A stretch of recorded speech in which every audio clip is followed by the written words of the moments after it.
Hello and assalamualaikum guys. Welcome to another vlog and আজ চাঁদ রাত তোমরা সকলে জানো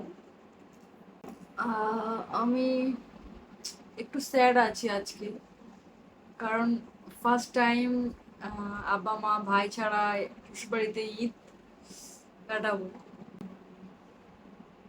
মুডটা আমার অনেক আগে থেকেই অফ হয়ে আছে, চুপচাপ বসে আছি, কিছুই ভালো লাগছে না,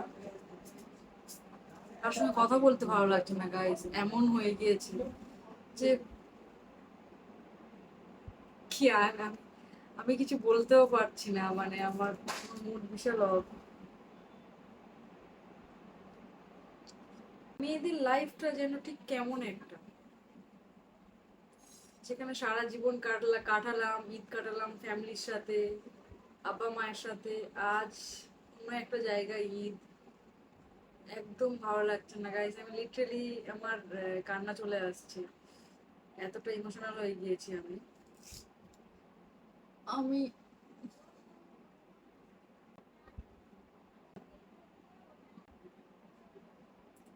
অনেক মেমোরি মনে পড়ছে আমার, আমাদের ওখানে প্রত্যেক বছর আমি আমার আব্বা আর আমার ভাইয়ের জামা কাপড় ঠিকঠাক করে রাখি, পাঞ্জাবি, টুপি, পাজামা সবকিছু আমি গুছিয়ে রেখে দিই। ওরা আসবে গোসল করে, আমি ওদের সবকিছু বোতাম টোতাম লাগিয়ে দেবো যখন ওরা পরে নেবে, আর আমি আতর লাগিয়ে দেবো কানে, সবকিছু আমিই করব। আব্বা বলবে, মা এটা ঠিক করে দাও, রাজ বলবে বুঝলে একটু ঠিক করে দে।